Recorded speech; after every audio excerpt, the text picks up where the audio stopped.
सहयोग का ज्ञान सूक्ष्म ज्ञान है और सूक्ष्म ज्ञान को प्राप्त करने के लिए हमें भी सूक्ष्म होना है। और ये सूक्ष्मता क्या है कि हमें आत्मा स्वरूप होना चाहिए। आपको मैंने लेक्चर में बताया कि हमें आत्मा स्वरूप होना चाहिए और आत्मा से ही हम इस सूक्ष्म ज्ञान को समझ सकते हैं, क्योंकि आत्मा का अपना प्रकाश है और वो जब प्रकाश हमारे ऊपर प्रकटित होता है तो उस आत्मा के प्रकाश में ही हम इस सूक्ष्म ज्ञान को जान सकते हैं। ये हमारे ही अंदर ये आत्मा है, ये परमात्मा का प्रतिबिंब हमारे ही अंदर आत्मा स्वरूप है। और कुंडलिनी जो है ये परमात्मा की जो शक्ति, इच्छा शक्ति है, आदि शक्ति, उसका प्रतिबिंब है। तो जब कुंडलिनी उठती है जो कि 3.5 वलयों में है, कुंडल जिसे कहते हैं वलयों को, इसलिए उसका नाम कुंडलिनी है। और जब ये 3.5 कुंडल पूरे के पूरे उठते हैं, जैसे कि रस्सी में बहुत से धागे बंधे रहते हैं, उसी प्रकार इस कुंडलिनी में भी बहुत से धागे हैं। उसमें कि कुछ धागे ऊपर उठते हैं जो उस दिन हुआ, और आपके जो क्वांटमेल बोन एरिया है जिसको कि आप तालु कहते हैं, संस्कृत में तालव्यम, इससे छेदन करती हुई ये कुंडलिनी उस सूक्ष्म शक्ति में पहुंच जाती है जो चराचर में फैली। जब उस सूक्ष्म शक्ति में इसका योग हो जाता है तो आत्मा का जो पीठ है वो यहाँ है। सारे चक्रों के पीठ सब सर में, और ये सारे चक्र हमारे अंदर हैं। साथ उसके बारे में हम आपको कल बताएंगे। तो ये जो कुंडलिनी शक्ति जो आपके अंदर जागृत हो गई, इसके ज्यादा से ज्यादा धागे ऊपर उतरे थे। तो सबसे पहला अनुभव आपको आएगा जिसे हम कहते हैं निर्विचार। निर्विचार समाधि। समाधि को अंग्रेजी में कहेंगे अवेयरनेस, पर समाधि मैंने जो समा गई हुई बुद्धि है वो।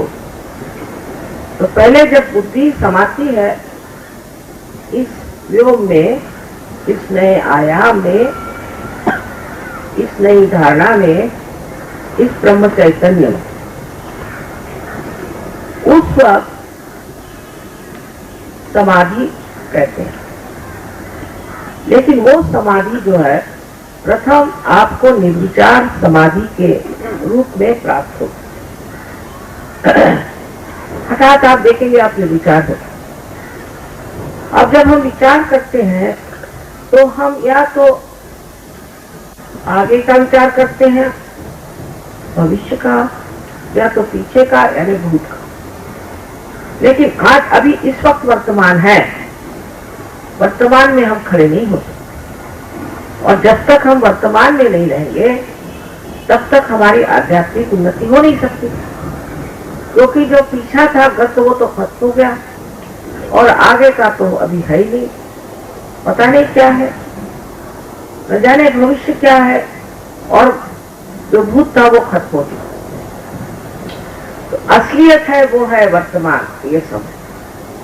पर इसमें बुद्धि ठहर नहीं सकती, इसमें मन ठहर नहीं सकता। ये विचार ऐसे उठते हैं लहरों जैसे, फिर गिरते हैं, फिर उठते हैं, फिर गिरते हैं।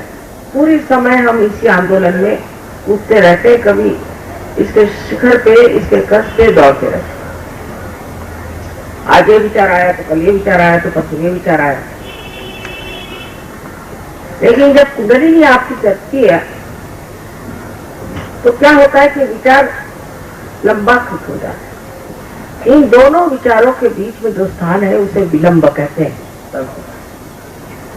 इस विलंब स्थिति में आप आ जाते हैं और विलंब की स्थिति बहुत ही संकीर्ण रहती है, वो बढ़ जाती। यही वर्तमान, इसलिए आप निर्विचार हो जाते हैं।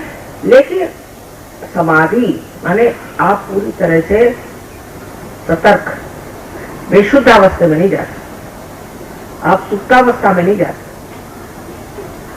जरूरत से ज्यादा सतर्क हो जाते, लेकिन कोई विचार आपके अंदर नहीं आता, बस सब चीज देखना मात्र बनता है, जिसे साक्षी स्वरूपत्व कहा गया। तो आप देखते मात्र हैं, उसका कोई भी असर आप पे नहीं आती, उसकी क्रिया प्रतिक्रिया रिएक्शन कुछ नहीं आता, आप पूरी तरह से उस चीज को देखते हैं। यह निर्विचार समाधि की पहली स्थिति है, इसको आपको पहले बनाना होगा। अब जैसे यहाँ पर एक बड़ा सुंदर सा गलीचा बिछा हुआ है, अब अगर मैं सविचार में हूँ तो मैं ये सोचती रहूंगी कि भाई ये कितना सुंदर है और ये कहाँ मिलता है, ये कितने पैसे का है, कौन सी दुकान से खरीदा, इसका है, ये सब विचार सबको खाने। दूसरे जब ये मेरा है तो और भी सरदर्द, खराब ना हो जाए, इसका इंश्योरेंस कराया नहीं, अब कैसे होगा, क्या होगा। ये मानवीय दिमाग है। लेकिन दैविक शक्ति में आदमी ये सब सोचता नहीं, सिर्फ देखता मानता है। और देखता क्या है कि इसका सौंदर्य, जिस कलाकार ने इसे बनाया उसने इसमें जो कुछ भी सौंदर्य डाला है, जो इसने अपने हृदय का आनंद इस सौंदर्य से प्रकटित किया है, उसको दिखाया है, दर्शाया है, वो आनंद का आनंद ही सारा निर्गुण में ही मेरे अंदर उतरने लग जाएगा और ऊपर से नीचे तक मुझे ठंडा करता हुआ चला जाए। तो इसका जो बनाना है, जिसने बनाया, जिसने सृजन किया, उसका भी कार्य पूर्ण हुआ और हमारे लिए भी इतनी बड़ी बात हो गई कि बगैर सोचे समझे हमने इसका आनंद पूरे से पूरे उठा लिया। ये हमारा हो चाहे नहीं हो, इससे कोई फर्क नहीं पड़ेगा। इस प्रकार आप निर्विचार समाधि में होते, ये आपको शांति प्रदान करता है। निर्विचार समाधि आपको शांति प्रदान करता है और आपकी आध्यात्मिक शक्ति बढ़ती जाती है।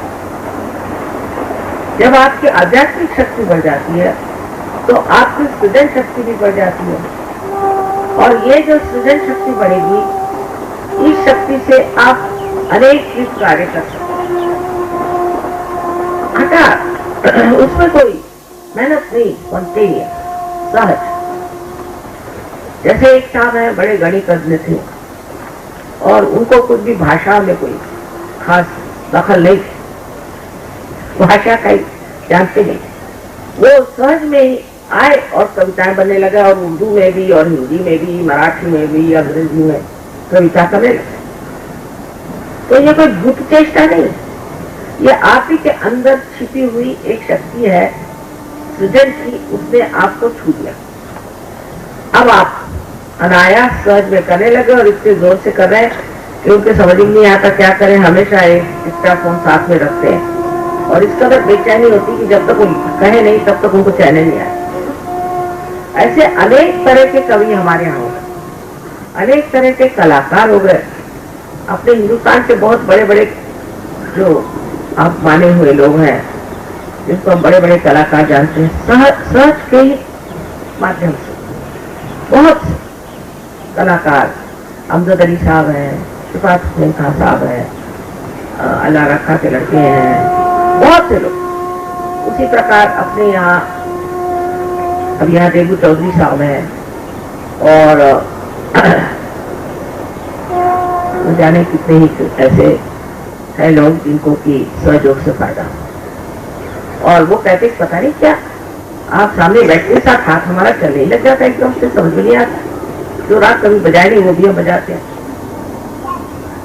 इस तरह से बहुत से लोगों को इसका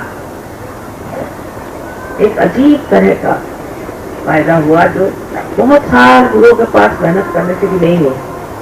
उनकी जो शक्ति थी वो जागृत हो गई, सृजन शक्ति, उस सृजन शक्ति के भरोसे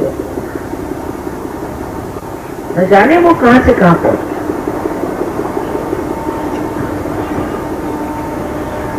तो आपके अंदर की सृजन शक्ति बहुत बढ़िया। अब कल चक्रों पे जब हम बात करेंगे तब आपको बताएंगे कि हर एक चक्रों में कौन सी शक्तियां हैं और जो आपको प्राप्त होगी।